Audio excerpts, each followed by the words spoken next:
What's up, everybody? Welcome to Call to Action's rookie special number 733,120. I didn't say 1,138. We should do that number instead. That's a better number for this particular episode, I think. Danny, my friend, how are you doing today? I'm doing well, Paul. Thank you so much. I'm very excited about this. Very, very excited, especially because this division is going to be my favorite division going into next season. Well, my favorite division is always my favorite division. I love talking Star Wars, and this is definitely a show to be on. Billy, I know you love your space battles and your War Wizard and Lake Wizards and all that stuff. What about you? How about you feeling today?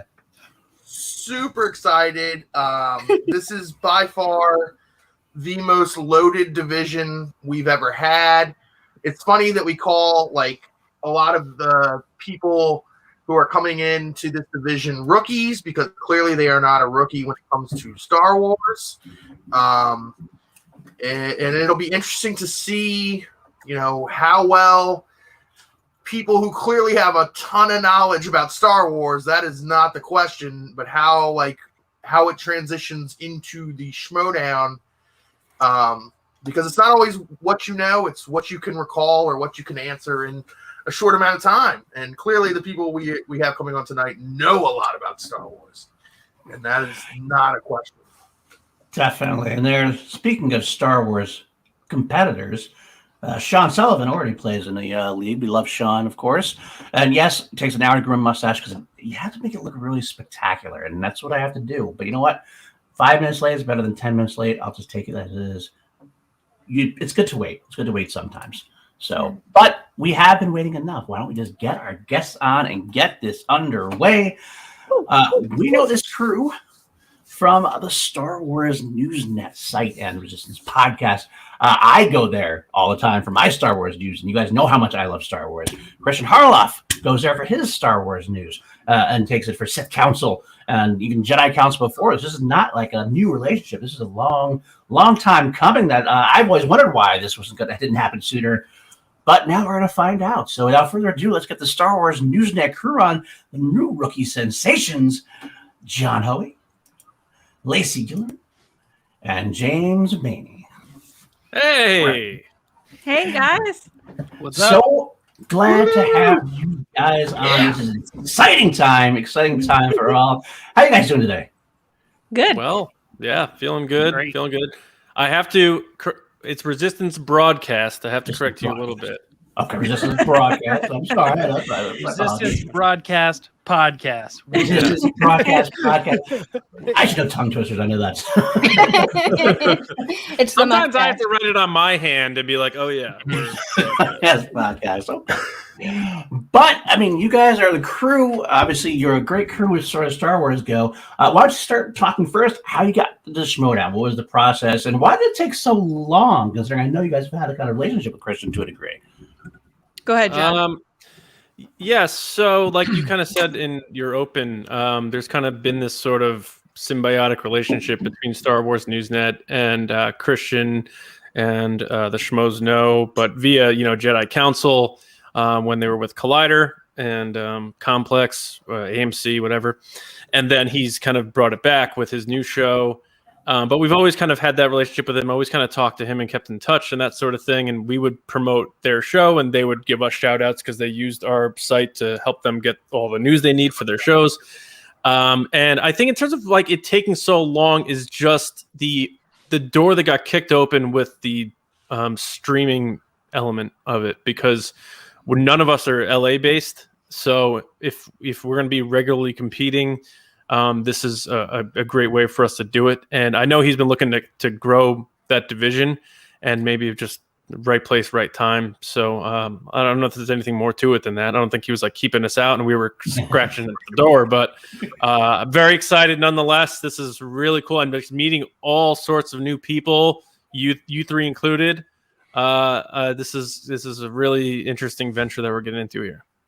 It does seem to be the silver lining of the pandemic recently, is in these ways that we've been able to connect more through streamings and through long-term things as well. I mean, hell, there's a lot of rookies coming in this year that would never have been in the draft before. You said you had your relationship, you mentioned that as well. What about the Schmodown itself? Have you guys followed that even like without the Star Wars element? Have you been long-term friends of that, or what did that start for you? I'm gonna let James go first because he has a longer. I'm the prodigal son. So yeah, I was following all that stuff with Movie Talk when Christian was first introduced onto the show as a regular member or whatever, and I watched the whole process of him like pitching and getting the thing started, and I thought this is really cool, and I was really into it, and I was following it for a very long time. And as my podcast grew, and his thing kind of moved over into its own network and a whole thing over there, I kind of lost track of it because it became so much content and so much that you had to be following and stuff. I was like, I got work to do. In my free time, it's fully devoted to trying to make our thing grow in the meantime. So I have missed out, but I'm excited to come back into it because like I was there from the beginning. I watched it grow. I watched it become what it is now, which is insanity. And I'm excited to finally, have my shot, take a chance, try to get in there. Right. Absolutely. Yeah.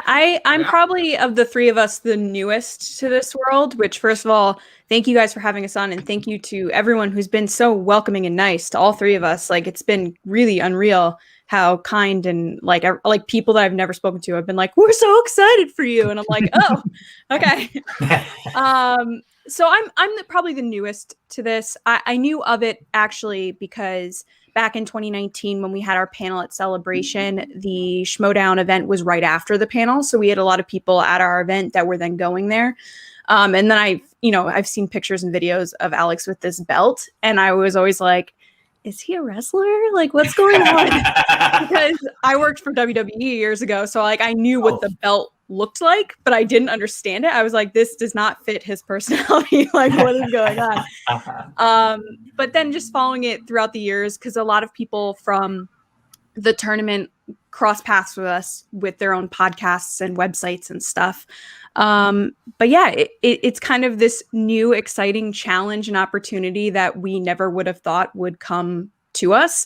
But it's super exciting because it's different. It's a challenge. And, we talk about Star Wars all the time, but like you said earlier, it's one of those things that like when you're in the hot seat for 15 seconds, can you think of that name that you've talked about 1 billion times? Like there's nothing more degrading when you're like, I know this. So we'll see how it goes, but I'm excited. Yeah, and then coming from a wrestling background, that has to add a little bit to the excitement from it also, I'm sure. Yes. So I worked there for a little bit. I worked on the road actually with the Raw and SmackDown shows, which was really exciting. So I know of like the culture of it and what it's all about and how people put on these characters and it's like all about the show, which is super fun. And I think to me, that's kind of the most interesting, exciting part of it because you get to meet all these different personalities. And I watched the free agency special on Friday, which by the way, this is how I am as a person. I won't know something. Give me 3 days. I will watch every single thing about it, read every single thing, and then I will be an expert 2 days later. Like I was sending these guys links and being like, well, clearly this person got traded. And then John said, and you're like really into it. So that's how I am. But it was really fun to just watch the shows and see what people were reacting to, what people hated, what people liked, and what stood out to people the most. Well, just to follow up then, as a wrestling background, are you interested in having like a character like work? Because that is part of it's a sports entertainment aspect, just like the Schmodown is. Right. Were you a wrestling fan, or was that just a job? Like, are you interested in that aspect of it? I was not a mark of wrestling. I was merely a small town girl that got pulled into that world and was way overwhelmed at first. I guess the character stuff would be cool if they wanted me to do that, or like if there was a need for it. I don't want to play a part if there's no need for it. Like I don't want to force things on people, but I mean, we were on Let's Get Ready Network and they made me a heel in like 2 minutes. And then for the rest of the episode, they kept making me, and I was like, I didn't even say anything. I watched that episode. I do remember. Typical. So yeah, so you already have a feud going in with Laura Kelly. We understand. Which I was like, what? No. Well, John and James, do you have I don't know about your wrestling history at all. Do you ever watch wrestling? Were you ever into it at all? Is that something that amps you up as potentially getting involved with? I was since I was like 5, a massive golden age of WWF wrestling fan. Yeah, he was. Like I'm talking WrestleMania 5, Mega Powers colliding Yes. through, Sky Dome, Warrior Hogan, all through the Attitude Era. Bret Hart's my dude. Screw Did you go job. to Raw I'm still this pissed year? about it. I went to Raw right before the pandemic last year. Yeah, he was like, I'm going to Raw tonight. I was like, all right. And it was actually it was terrible. I think the Schmodown's better than Raw now. So, but I like that aspect of it because I love Star Wars. I love trivia. I love all movies too. Like I'm pretty good at. I used to work at a video store like Kevin Smith. Like I know movies really well.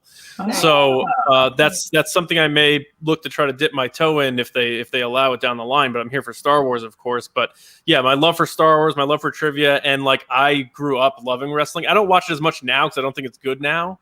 But it's you still know it and you kind of get it. And I kind of feel like I don't want to just kind of create a character. I want to see if the character finds me in a way based on how I play, who I play, and if someone rubs me the wrong way, or better than me. Yeah. So I'm going to kind of let it evolve naturally, and then if they pick up on something they want me to go with, we can work that out. But that's where I'm coming from. I've said it before. I've said it again. Like it's Stone Cold. That's what Stone Cold used to say. The best characters were just yourselves amped up to like 11, pretty much. Yeah, right. He went from the ringmaster to this beer drinking Texan. Yeah. Well, So I'm going to be super annoying then, if that's the case. If we're turning it up to 11, I'm just going to be super annoying. Hey, that's a great deal. Vicky Guerrero did that pretty well. Annoying deal. Oh, Vicky Guerrero. She was there when I was there. She did John, do it very well. Oh, Billy's lost. John, Oh, which sorry, one of man. your fellow would you put through the barbershop window? Which Which one of these two? Yeah. If we're Yeah, talking which of about these- hypothetically and not literally, Lacey.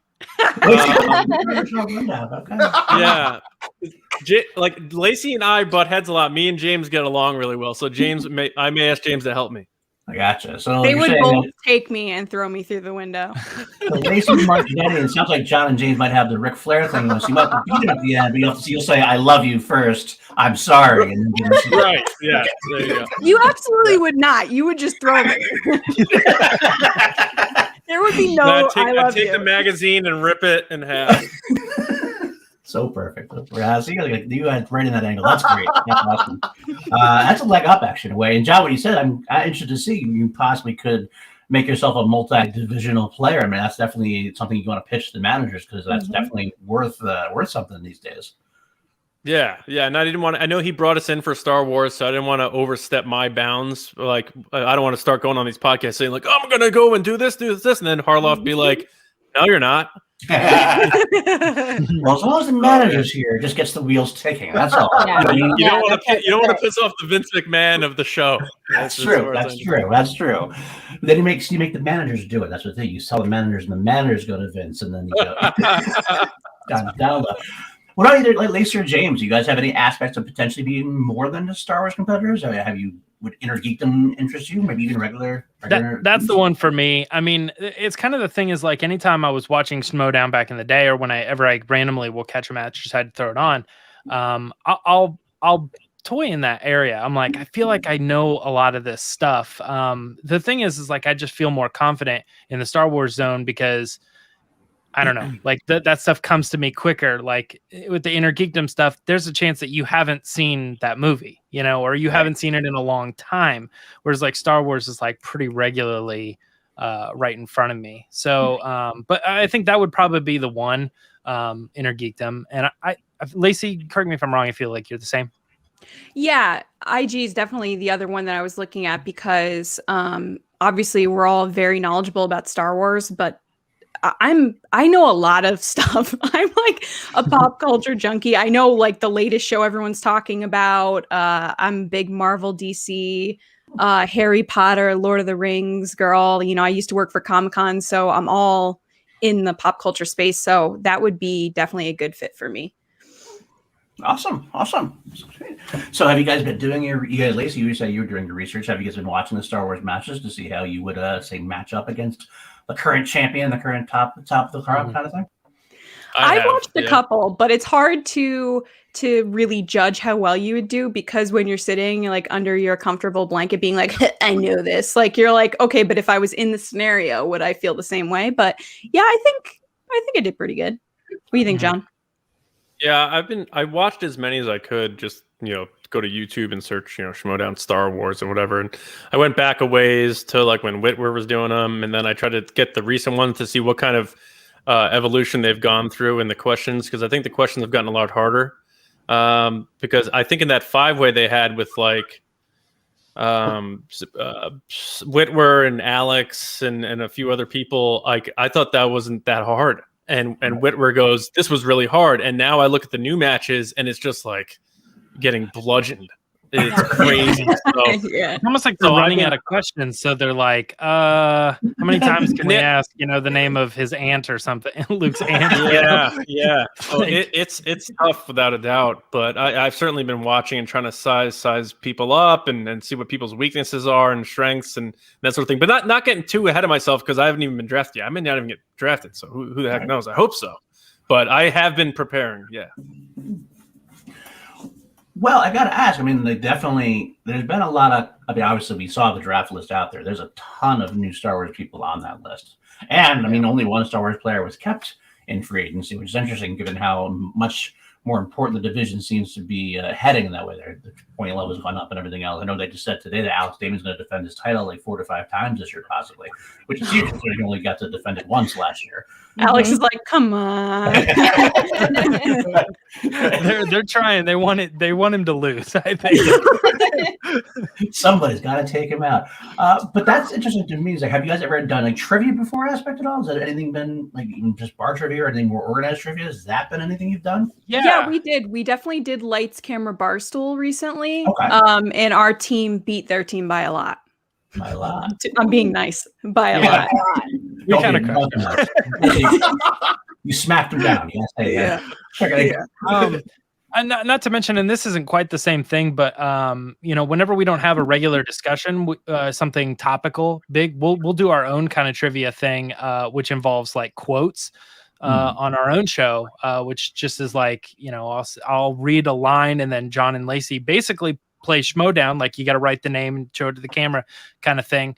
And we take turns at who's hosting and we try to figure out each other's quotes. And just that like helps a lot when it comes to like just random everyday being able to pull stuff information. But I think we're now in a totally different world where we're like watching the movies differently, trying to uncover the details a lot more. And I know for me personally, like what little bit of just hearing that I'm in the draft alone, and I'm like, okay, so now let me rewatch this. Let me pay a little bit closer attention. I know more just from diving back into it. And I'm like, I know for a fact, as long as I've known Star Wars, I would have never been able to pull that information. And now that I'm like thinking about it and rewatching it, I can pull that information. You said rewatching Schmodown past matches and stuff. Yeah, like going through that. And I'm like, oh, I would have got that one wrong, but I know it now because I'm paying attention and I'm rewatching and I'm trying to learn this and put it in a different part of my brain, and it's working really well. Nice. So outside of Schmodown matches and stuff like that, not just watching Schmodown matches, but managers are going to be a big part of going into the league and stuff like that. Do you all watch any of the managers outside of Schmodown stuff? Like, do you look at any of their like YouTube channels or anything like that to see if there's anyone that you vibe with? I mean, we have definitely talked with some managers already and then seen like what they're kind of all about online. I know I can say that for all three of us, but I don't know about studying managers, but like just watching recaps and stuff, you kind of get a vibe for what they're all about, or just like reading their Twitter feeds. Usually you get a good feel with who the person is. Well, I mean, you gotta get it in a way, but is there any managers that you don't have to say who they are? Are there certain managers that you have been like, I think I might like to play with them more than maybe another manager? Yeah, I think so. Okay. Yeah. I'm not saying a thing. Conversations have happened. I know it's not the content you're looking for, but I'm not saying. Someone's going to be like, "Oh, I like this guy's cool." He said, "Who?" Sometimes it's more about who can keep a secret. Yeah. I gotta ask the question. So I want to make the list, not be crossed off the list. Like, not the list of Jericho. Although I think I'd like to play him. I'd love to play Chris Jericho. I'd love to see that too. I would see Jericho more. So I've been paying attention to like the interviews, like a lot of their post-match interviews, how they coach players in the game. I find very interesting. Some managers really like. Sometimes it's just kind of like go get them, go do it. But some are like point out things. I'm like, oh, that's really good advice or something. And I think that goes a long way because sometimes if you're in the middle of something, a competition, your brain gets fast and you need to slow down and remember, oh, I have multiple choice options here. I have a repeat question option here and stuff like that. And just a subtle reminder or something like that. Like I pick up on stuff like that they're saying. So I to, not to make it long winded here, but yeah, I certainly keep an idea of what people are like. Nice. how about you, James? Yeah, I think also another thing managers do really well, or some managers do really well, is knowing the opponents, knowing the strengths and weaknesses of opponents, so that when you get a wheel spin and you get opponent's choice, that they spin the wheel, you have to pick a category for them, knowing what not to give them or give them. We've seen in the past managers giving good advice and managers giving bad advice. It was so funny for a second. I didn't hear James, but I heard a voice and I was like, he's not talking. How is that working? No, I mean, the same as John and Lacey. Like, I think we're just keeping our options open at this point. Yeah, I mean, yes, the answer is yes. We are talking to different people and we are like regularly looking and being like, well, would I fit in this regime? Because part of it too is like what you were saying, like the character basis. You know what I mean? Like, do I play into this kind of a thing? Like some of these guys are like super glamorous and stuff, like Bobby Gucci or whatever, and stuff. I'm like, okay, all right, I feel that, all right. And some of these other ones and stuff that just how they deliver themselves and what their factions are about and stuff. It's like, do I fit that personally, or would down the line would I want to cultivate a character that fits into that personality? Yes, maybe so. So it's kind of cool. It's interesting that it is split the way that it is. And I'm excited to see, where I would line up, where I'd fit in. Now, a lot of the buzz has been from the Dragon Con players, has been because they had beaten Alex Damon previously. That's part of the real reason why they're getting that buzz. Do you feel like is there a chip on your shoulder? Or like, I'm just going to these guys? Why are they getting all the buzz? I want to take them out. Is anything? Do you guys feel that competition brewing inside of you about anything like that? It's hard to be competitive when you haven't been drafted yet, and that's the way I feel about it. Is like I don't know about these guys, but I don't want to be like, oh yeah, this person's terrible, and then I don't get drafted, and then I look like an idiot. So right, yeah, it's I like being sort of not overlooked. That's not the word, because I want to be drafted, but I like being the underdog. I like people not knowing where I'm coming from, and then you get cracked in the jaw in the 12th round and you hit the mat. I always have a chip on my shoulder because I feel like I'm always out to prove people wrong. So that's going to come out pretty naturally for me, not even from a character standpoint. And I am insanely competitive. Like I'll try to keep my pulse no higher than 72, but I'm going to come at you pretty hard in terms of competition.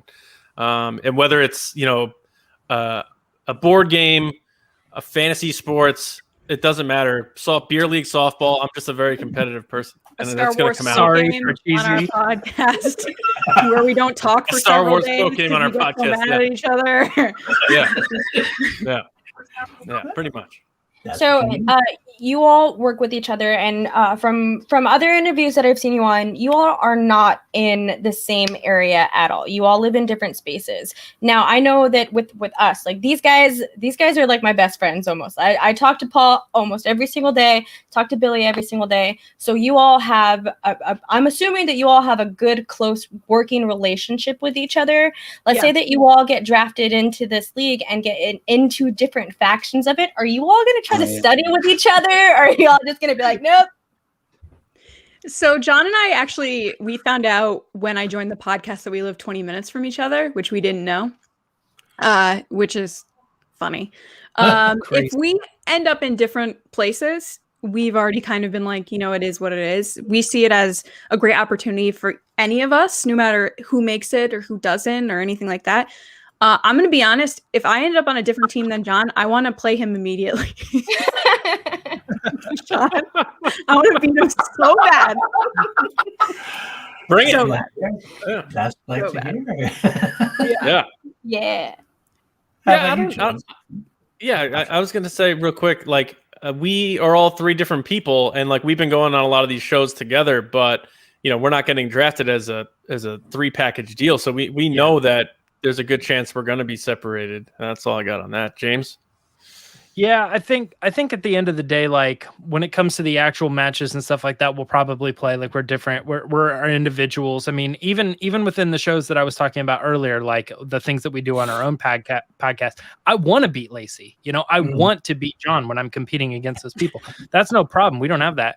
But when it comes to like the studying or whatever, I think there is an element of just like our podcast, our group, our name, everything like that. So we probably will help each other to some degree. But I imagine that we'll also be working a lot with our teammates that are in our faction.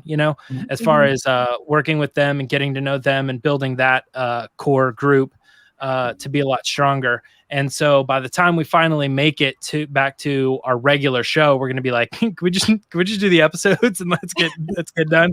We'll have spent so much time working with Schmodown stuff, I imagine, to try to be number one there. That by the time we get back to our regular show, we're going to be like, I did my thing, you did your thing. Let's do our show, and we'll wrap it up for the night. Imagine we all do get drafted on the same team. We're all like, Yeah. Well,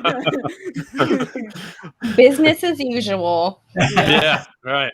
Yeah. Well, I gotta ask then. Yeah, we know you're talking about before how you've gotten into the league now because of the pandemic, and you have this space. Now, if we move on and you get into the league and you stay in the league, next year we might return more to like the studio events and the live events. Is that something that you would be anticipating, like in a good way, like, or would it be scared to kind of do under the lights, like with everybody in front of you, trying to answer the questions with like 500 people in front of you, the lights on you, or do you think you'd like rise to the challenge and like get fed off the energy from the crowd? That'd be fun.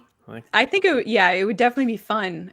We podcast. We do 2 podcasts a week. We usually do it mostly Thursdays, where we're podcasting for 4 hours straight, looking at each other with no audience. And then we did our live panel at Celebration, where we were in a live with a group of like 200, 250 people in the audience. And we really fed off of that energy of the people in the room. And it was one of the best shows we've ever done because we had people there to interact with.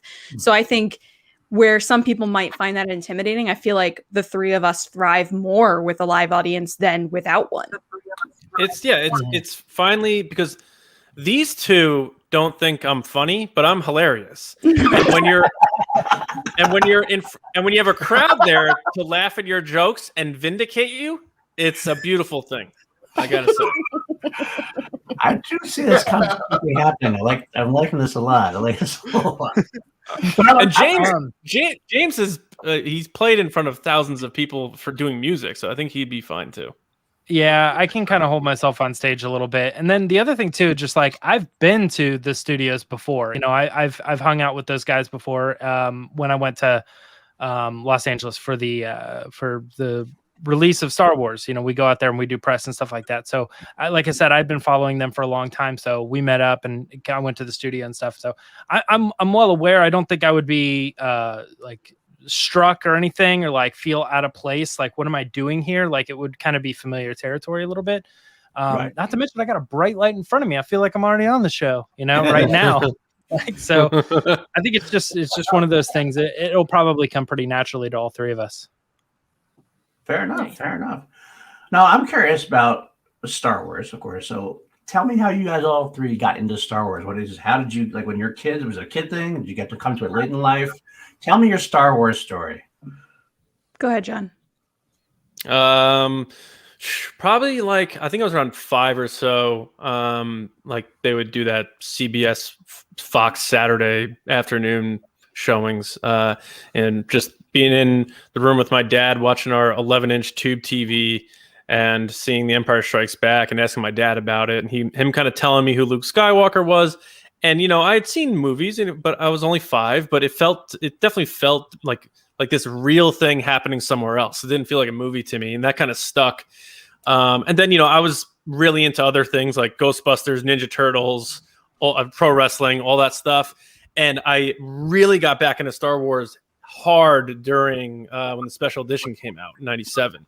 And it's stuck ever since there, because then the prequels come out and everything thereafter. So I would say, not really any kind of, grandiose story and how I got into it, but it's always been a big part of my life. And I did a little bit of collecting, not too much. It was mainly just loving the content that came out, and it stuck with me ever since.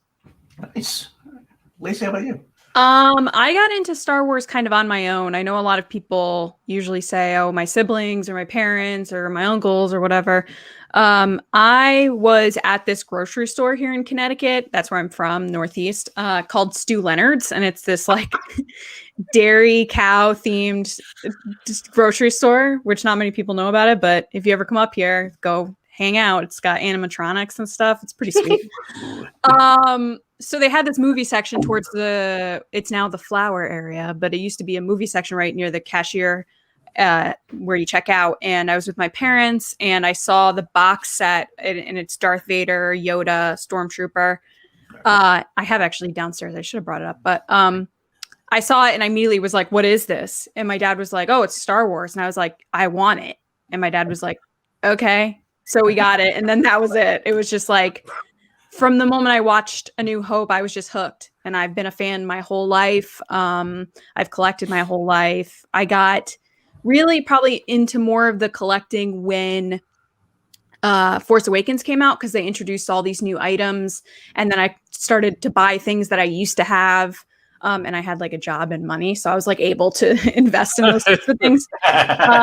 And then, joining the podcast has really opened my eyes to a whole new community and fandom that I didn't realize existed until about 3 years ago.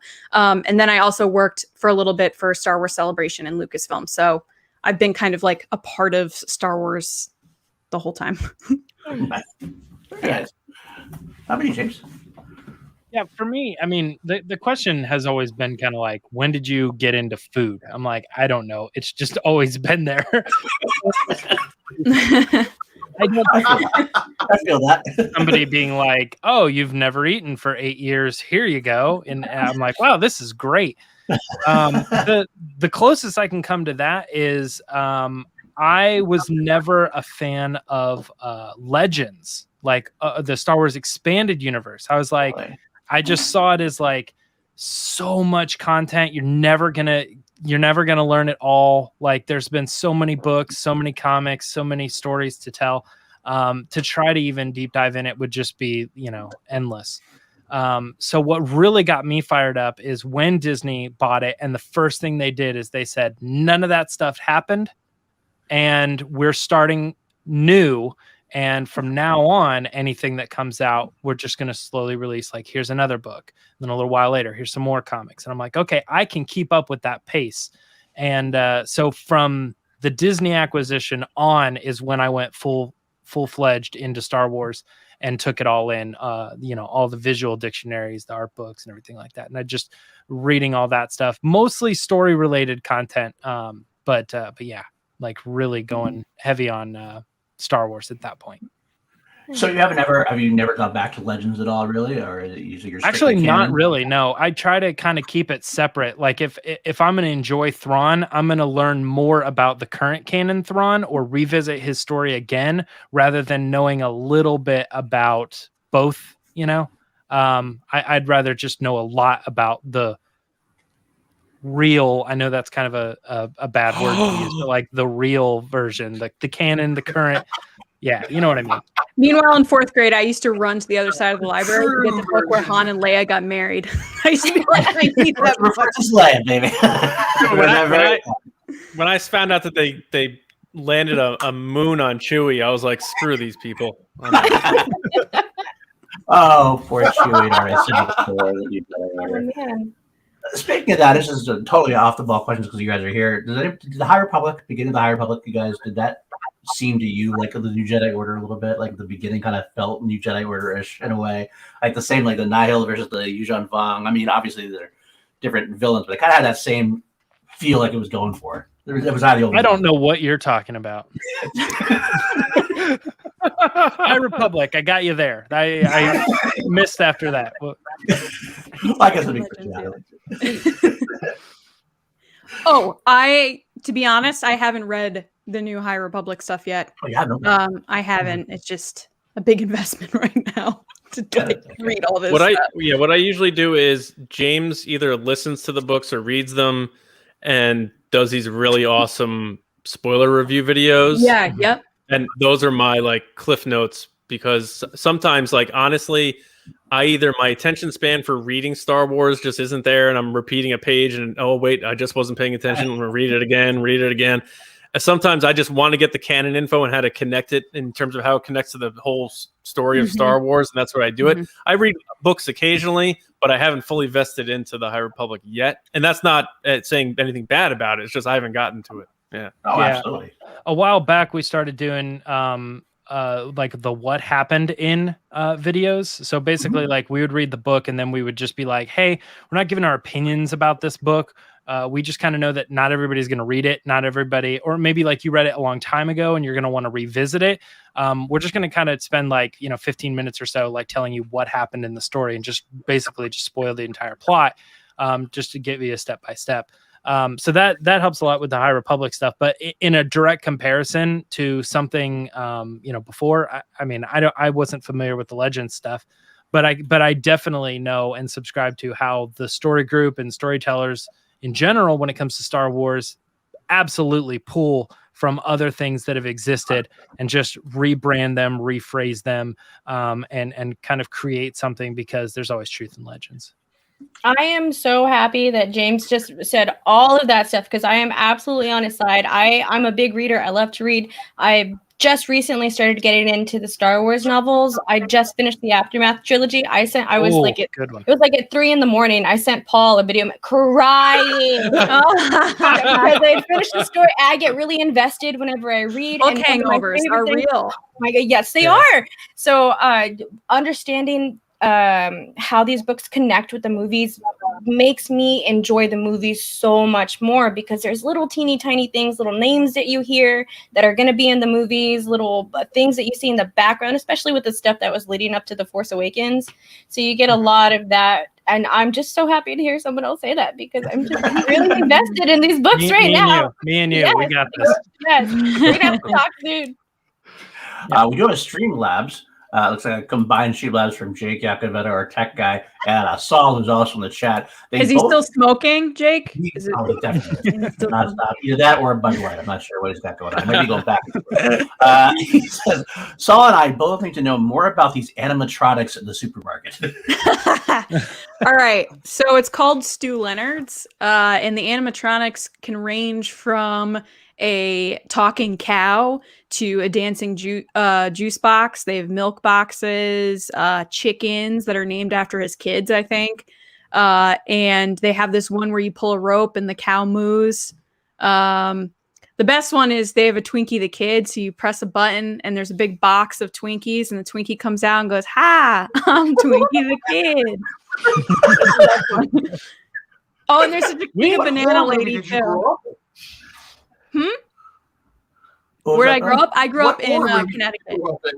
Connecticut. All right. We have something similar about an hour away in Cincinnati, and they do. They have like animatronic stuff. That's called Jungle Gyms. If anybody knows what that is, yeah. But it's kind of similar. Yeah, the best is you'd stand there and just keep pressing the button until your mom eventually was like, "Okay, enough. Come on." Yeah, stop. My parents were like, "We're going to Stop and Shop. They don't have any characters there." Lame. I gotta get better than that. Come on. He could have gone to Stu Leonard, so he's just being lame because I lived farther than Danbury than you did to Danbury. So yeah, I had friends that worked there, and they hated it. So Ha! solidarity. I'm Twinkie the Kid, and sometimes you get stuck too. Lacey, I think you just found your character for Schmodown. Yes.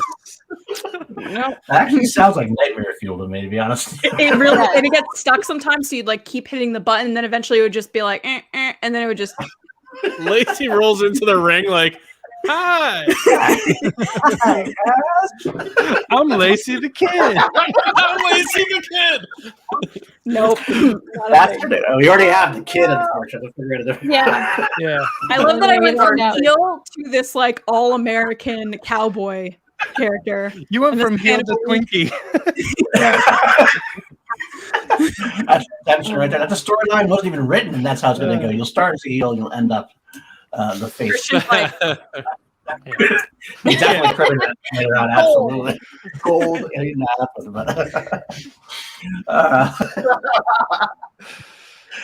So I got to ask about Star Wars moments. I have to ask, like, which one is the one? Everybody seems to have that one moment that's like, that's the moment that made me fall in love with Star Wars. Do you guys have one of those, or is it just me? Yeah, I mean, it's probably for a lot of people who like the original trilogy. When Luke gets into the carbon chamber and you see the shadow of Vader, and he says, "The Force is with you, young Skywalker, but you're not a Jedi yet." The lighting between the orange and dark blue contrast with the mist and his silhouette is, I don't think, for me, Star Wars has been incredible for its whole run, but it's never peaked in like that moment right there. That was just, and every time I see that scene, like I have the ornament from the 1997 Hallmark issue, like that moment is just chef's kiss for me. Go ahead, Mine is probably Return of the Jedi at the very end. I enjoy every aspect of the final battle. But I think where it really hits home for me is right after Luke and Vader have the discussion of perhaps she will, your sister, turn your sister. And he reacts to that. And you have this like amazing panning shot, like where the stairs are kind of in the way. And as it's moving through, they're playing this music and there's just like this cascade of lightsabers. And I think there's something about that moment, the way John Williams' music is hitting. It just says like, this is it. This is finality. You don't know how this is going to go. Is Luke really going to take his revenge here? Like what's going to happen? And no matter how many times you see it, I think there's something poetic about that being the end of it, even though we now know that's not the end of it. The story continues, right? But there's something about that movie, that scene, that moment that just is like, this is the end of Star Wars and it's about to finalize, right, materialize in front of your eyes. Here it is. A lot of John Williams there, and I'm all here for it. Like especially when they go back to Vader back and forth, and then when he does turn on Palpatine, and then the Force theme plays because it's it's the return of the Jedi right then and there. Yes. Yeah. Chef's kiss. I gotta go there too. Lacey, how about you? Mine is the binary sunset scene. I know a lot of Star Wars fans, that's kind of like what hooked them, and I'm obviously no different. When I was 6, it was just that scene that I was like, oh, he's about to do great things and he doesn't even realize it. And I'm a middle child, so I was ignored a lot. So I saw it as like, this is his moment. And then like my whole life has been this kind of journey of trying to find where I belong and finding the people that are like my kind of adoptive family as friends and stuff. And I think I finally found that with the podcast and with this community. And I think the Luke scene started that off on that journey for me, because I was like, oh, I feel exactly how he feels, where he's like looking off to the horizon and he's trying to figure out like, where do I fit in all of this and what's waiting for me? Because it's got to be more than what I'm seeing right now. And I've always kind of felt for that. John Williams. John is such a good God. He's pretty good. He's pretty good. He's all right. He's all right. He's okay, but he's no Twinkie the Kid. I'll tell him that. That's the next one. That's where we're going after. Hey there.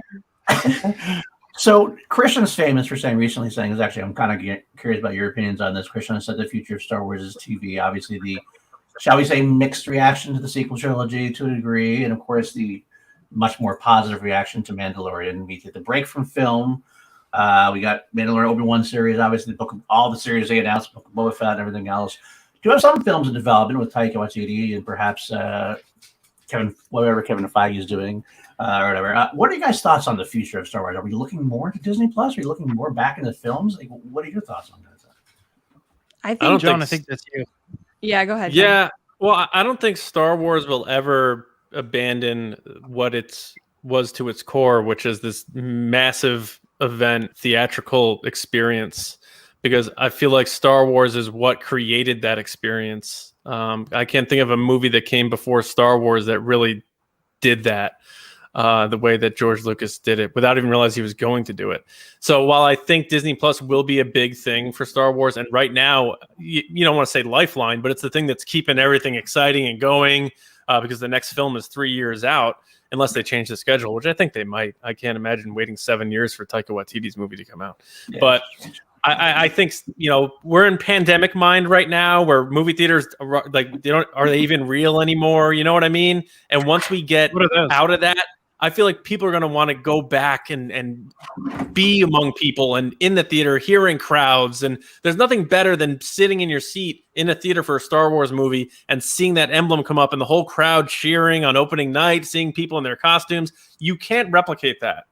So I think once they take that away, if they do, and put a Star Wars movie on Disney Plus, the magic is gone. You're backstage at Disney seeing the characters with their heads off, smoking the cigs, like waiting to go back out. It's all gone. So, and they know how special that is. Disney? So. Yeah, Jake works at Disney. So I think long story short, I think Star Wars will always have a place in the theaters. It's just because of where we live right now in this moment where Mando's white hot and the movies don't exist right now. We're thinking with that brain. But I think once another big movie comes out, we're gonna be like, man, look at Rogue Squadron. Blew me away. Oh, I'm right there with you, by the way. What about you guys? Are you on the same boat? Oh, sorry. Go ahead, Billy. What's up? Go ahead, guys. You're saying go I ahead. was going to say TV's more forgiving. Yeah.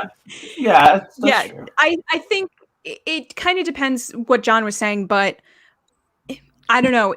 Steps have been made this past year to push streaming as the more popular option. And while I agree with John that there's no better feeling than being on an opening night with a Star Wars movie when all the fans are there, every other movie going experience is not that great. Like, if it's not a premiere, it's not the best experience. People are on their phones.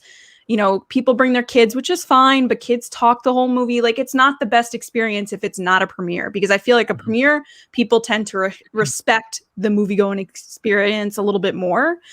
TV is changing things. They're able to do what they want to do in a movie with the similar budgets, but have more time to do it instead of that 2-hour window. Whereas now they can give you a beautiful series that's basically movie worthy with more time. Like Queen's Gambit was beautifully shot.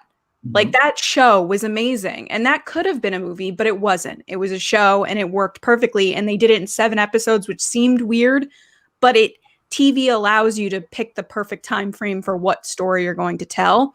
As for Star Wars, I think the future right now, I would agree with Christian that it is in television because the movies are so far off. They're like, 3, 5, 7 years from now? Whereas TV is, we're looking at a year from now. So I think TV is kind of taking the spotlight right now for Star Wars in particular. And I think with the volume and everything that they're working on, they're able to do more for less. It makes a lot of sense, absolutely. Yeah. But we got John on one side, Lacey on the other. James, are you in between, or are you teaming up with one of those? I just threw him through the window. Yeah, exactly. No, I think what Billy was getting at a little bit earlier is he says the TV is more forgiving, and I think that is probably one of the biggest problems is just the fandom has to wrap their head around expectations. I think there's a lot of pressure when it comes to the films, especially with the I don't want to say 3 most recent, but the sequel trilogy, 7, 8, 9, is there's just like, this is it. This is the 8th movie. This is the 9th movie, and it's a big deal. And if they mess it up, it's all over. But like with Mandalorian, it's like, well, it's one of maybe 5 shows that we're going to get. So if they mess this one up, it's not that big of a deal. Oh, this episode, it wasn't really that great. It was okay. But there's still like 7 more episodes left. So it's like, maybe before I complain or before I really give it a hard time, I'll just kind of let this play through. Where it's like, I mean, you have 30 years of watching the Star Wars movies over and over and over and over. And then you go into episode 9, you watch it one time in a 2-hour period, and you think that's going to like live up to the same experience you've had with the other movies. It's like, no, Never. yeah, it's just not going to be that way. So when you walk out of the theater and you're like, man, that wasn't as good as the originals. It's like, well, duh, of course it isn't. Like, give it 30 years, sit with it, and see how your perspective changes on that thing. So I don't know. I that was almost went into a tangent on like why people don't treat the movies correctly in a way. But like, yeah, I think right now, like, you're exactly right, Billy. Like the television is a lot more forgiving, and people are willing to be like, oh, it was cool for what it was. I really liked that. I had a good time, and that's okay. But it's not okay for the movies, apparently. Well, I think it also helps that it's like the Mandalorian kind of, at least mostly, had gotten away a bit from the Skywalker saga because everybody was so precious about the Skywalker saga. Yep. Yeah. That. Yeah. And then you get into something that's a little out. I mean, yeah, we brought Luke back for the last episode there, but it's still mostly a new. Whoa, I haven't seen that episode yet. Spoilers. Sorry. Spoilers, guys. But real quick, everybody, we got a couple more minutes left for these guys. If you have any questions, you can throw them in there. We do have one question. I haven't been able to watch all the episodes, so do they know Alex and do they think they can beat him? I know they know Alex. Do you guys think you can beat Alex? That's the big question on everybody's mind. How about I answer that after I get drafted? Yeah. Again, it's really hard to answer questions when I haven't been drafted yet. That's a good I agree with that. And then, but also, nobody thought the 1980 U.S. Olympic hockey team was going to beat the Russians, right? So... Do you believe in miracles? I do have a couple questions from Patreon also. Oh, yeah, go ahead. So I'm called Alex the Russians. You call that a metaphor. Really quickly from Ben Rayner. Okay, for all of y'all, prequel trilogy, original trilogy, or the sequel trilogy? Original. Easy. Yeah. Probably that's what original I grew up trilogy. with, so it's like you can't. Yeah, I love them all, though. It's tough. Sure. It's a hard question. I'll change it a little bit. Which one am I most likely to throw on? Like if I'm like, oh, I want to watch a Star Wars movie. Prequels, actually. Force Awakens is my go-to. Yeah. Yeah. But I think the prequels to me are the ones that I'm like, in a weird way, I feel like I don't know. I want to revisit it, and I just want to go back to that world and kind of piece the things together again. And whereas I feel like I have a pretty solid grasp on the original trilogy and the sequel trilogy, but the prequels still are intriguing to me because they just feel so broad and expansive. Yeah, definitely. After reading the book, I'm so sorry. I'm so sorry. After reading the books, the prequel trilogies made more sense to me, and it made me appreciate them even more. Mm-hmm. Sorry. Sorry, Danny. I do have another question from Weston Iro. What are your thoughts on potential? Oh, I'm sorry. Yes. What are your thoughts on potential Star Trek division in the MTS? # justice for Trek. Star Trek. Good luck to those nerds. Star Trek is one of those things that I've never gotten into. I've seen J.J. Abrams' Star Trek, and I know a lot of Star Trek fans would yell at me for saying that. Honestly, the only thing I remember from Star Trek, I was very little. So a lot of my childhood is traumatic moments that have set the course for who I am as a person. My uncle was watching Star Trek, and it was the one where they have the helmet and they put the slugs in the helmet, and then he puts the helmet on and the thing crawls in his head. Which one is that? That has to be something. That's in Star Trek somewhere. Wrath of Khan? Next Generation, yep. Seen Yep. It scarred me for life. I had nightmares for like 2 years, and I never went near Star Trek ever again. I do not know Star Trek at all. I have a buddy who is like, that is his thing. My thing, Star Wars, he knows all. He can tell you, he can recite the ships and everything. He knows the order and the timeline and stuff, and it just is absolutely crazy to me. It's never been one of my things. Now, if Christian wants to open up a Dragon Ball tournament, there we go. I'm all down for that. Or Hunger I'm Games. your belt holder right there. I'll be there. What's good about, like, we're new to the community in terms of like being involved and interacting with people is There's a certain freshness to it, and I guess it doesn't matter what franchise we're talking about or what division, but everyone seems pretty positive and welcoming, and it does, like you know what you think about Star Wars or what your allegiance is for directors or anything like that. It just washes away when you're in this community, and I think that's a really refreshing thing that I've taken away from it so far. Yeah. I just think of Seinfeld where they're like, ah, and the camera spins, which is like one of my favorite shots in Seinfeld. Ah. But yeah, no, it definitely ruined. Like, seriously, I'm not even kidding. It's pretty comical how things ruined my childhood. Going to see Jurassic Park when I was way too young with my mom because you didn't definitely wanted to see it. I had nightmares for 3 years that dinosaurs were going to eat me. Oh my gosh. Whatever. Anything left from the patrons? No, that's gonna be it, Paul. Sorry, there are a couple more, but just because we're running out of time, y'all, those were the ones that I wanted to get out there for sure. I got one more I want to throw out there for I just saw. This is a quick one. Porgs or Babu Freak? Babu. Yeah, Babu Frick. Yeah, I gotta go Babu too. Yeah. I don't want to eat Babu ready. Yeah.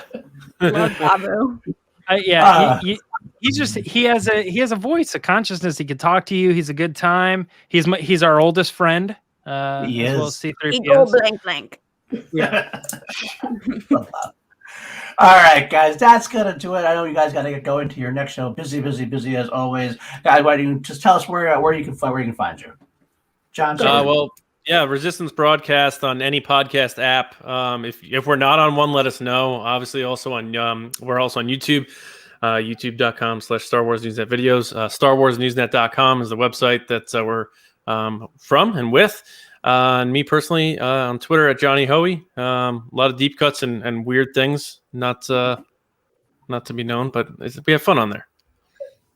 Awesome. You can find me on Twitter and Instagram at Lacey Gilleran and my awesome Babu Frick impressions. And I poke John all the time on there. Yeah, and I'm at Myra Trunks. It's actually I think, getting ready to scroll by. I think MIRAHTRUNKS. Another Dragon Ball reference. So that's 2 for this show. Wow. I like how you worked that in. You're like, and it's scrolling by right now. It's There it goes. Because when you were saying it, I was like, it's leaving. I need it, and I was so glad it came back on the other side. I was like, yes. Yeah. So we got to stall to wait for it to come back at that point. Yeah, it's like so, and I'm like dragging it out. Like, there it is. Okay, now there it is. Yeah. All right, Billy, where can the folks find you, Billy? You can find me here at Call to Action on the Call to Action podcast for all the shows going on here. Soon to be, I will be starting Turn It Up to 11, where we will do basically a countdown, top 10 countdown, but it's 11 because 11 is better than 10. And then also you can find me on Twitter at Mr. Billy Belford. Danny Joy. It's your girl, Danny Joy. You can find me on Twitter at Danny Joy, DANIEEJOY. You can also find me here on the Call to Action Network every Sunday with my favorite co-host. Every Sunday, go soon Mondays, every other Mondays. What's his name? It's okay. You know where I'm at. You know where I'm at. I'm at Paul Sports News on Twitter. You can find me on Call to Action with Danny Joy and these that are Jamoke over there. You can also find on Action Industries, Ben and Drew's channel, and finally PLD Projects, where I just had my first Star Wars show, Scoundrels of the Force, where we did a deep dive into the High Republic books that just came out. That's on my channel. It's on Saturdays, bi-weekly at this point. So check that out. And thank you guys so much for coming on. It was really great to talk to you guys. Thank you. Big fans of your work. Big fans of your work. And I hope you guys get drafted so we can have you guys back on. And we'll do a big one-on-one interview with each of you individually. As get more you could also have us on if we don't. And I could just say, hey, remember that time that I didn't want the time when you were a Twinkie? I was like, I don't want to Well, thanks for giving us the platform to kind of pitch ourselves and also just nerd out with you guys for a while. This was a great time. Yeah. Thank you so much. All right, everybody. Thanks for coming. Thanks for your questions. Thanks for hanging out. Like, subscribe, leave comments, all that jazz. Tell us what you think. And as always, we salute you guys. Give your puppies a belly rub.